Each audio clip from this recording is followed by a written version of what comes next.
8वें दिन राजा भोज पुनः राज दरबार में सिंहासन पर बैठने के लिए पहुंचे। तभी 32 पुतलियों में से एक 8वीं पुतली पुष्पवती जागृत हो गई और बोली, ठहरो राजन, अभी तुम इस सिंहासन पर बैठने के योग्य नहीं हुए हो। अगर तुम मानते हो कि तुम भी राजा विक्रमादित्य की तरह महान हो तो अवश्य बैठ सकते हो, पर पहले अपना आत्म मूल्यांकन करो। सुनो, मैं तुम्हें राजा विक्रम की कथा सुनाती हूँ। एक दिन राजा विक्रमादित्य के दरबार में एक बढ़ई आया। उसने राजा को काठ का एक घोड़ा दिखाया और कहा कि यह न कुछ खाता है न पीता है और जहाँ चाहो वहाँ ले जाता है। राजा ने उसी समय दीवान को बुलाकर 1 लाख रुपया उसे देने को कहा। दीवान बोला, यह तो काठ का है और इतने दाम का नहीं है। राजा ने गुस्से से कहा, 2 लाख रुपए दो। दीवान चुप रह गया और उसे रुपए दे दिए। रुपए लेकर बढ़ई चलता बना, पर चलते चलते कह गया कि इस घोड़े में एड़ लगाना, कोड़ा मत मारना। एक दिन राजा ने उस पर सवारी की, पर वह बढ़ई की बात भूल गए और घोड़े पर कोड़ा जमा दिया। कोड़ा लगना ही था कि घोड़ा हवा से बातें करने लगा और समुद्र पार ले जाकर उसे जंगल में एक पेड़ पर गिरा दिया। लुढ़कते हुए राजा नीचे गिरे, संभलने पर उठे और चलते चलते एक ऐसे बीहड़ वन में पहुंचे कि निकलना मुश्किल हो गया। जैसे तैसे वह वहां से निकले। 10 दिन में 7 कोस चलकर वह ऐसे घने जंगल में पहुंचे जहां हाथ तक नहीं दिखता था। चारों तरफ शेर चीते दहाड़ते थे।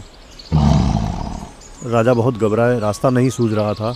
आखिर 15 दिन भटकने के बाद एक ऐसी जगह पहुंचे जहां एक मकान था। उसके बाहर एक ऊंचा पेड़ और 2 कुएं थे। पेड़ पर एक बंदरिया थी, वह कभी नीचे आती तो कभी ऊपर चढ़ती। राजा पेड़ पर चढ़ गए और छिपकर सब हाल देखने लगे। दोपहर होने पर एक यति वहां आया। उसने बाईं तरफ के कुएं से एक चुल्लू पानी लिया और उस बंदरिया पर छिड़क दिया।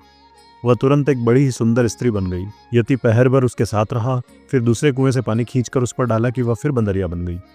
वह पेड़ पर जा चढ़ी और यति गुफा में चला गया। राजा को यह देखकर बड़ा अचंभा हुआ।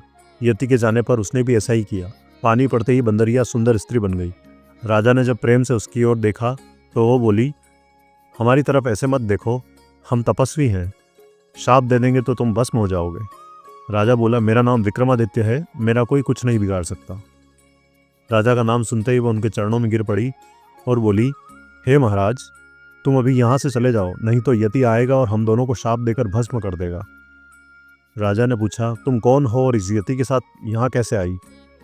वह बोली, मेरे पिता कामदेव हैं और माँ पुष्पवती हैं। जब मैं 12 बरस की हुई तो मेरे माँ बाप ने मुझे एक काम करने को कहा। मैंने उसे नहीं किया। इस पर उन्होंने गुस्सा होकर मुझे इस यति को दे डाला। वह मुझे यहाँ ले आया और बंदरिया बनाकर रखा हुआ है। सच है, भाग्य के लिखे को कोई नहीं मिटा सकता। राजा ने कहा, मैं तुम्हें साथ ले चलूंगा। इतना कहकर उसने दूसरे कुएं का पानी छिड़क कर उसे फिर बंदरिया बना दिया। अगले दिन वह यति आया।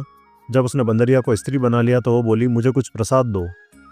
यति ने कमल का फूल दिया और कहा, यह कभी मुरझाएगा नहीं और रोज एक रत्न देगा, इसे संभाल कर रखना।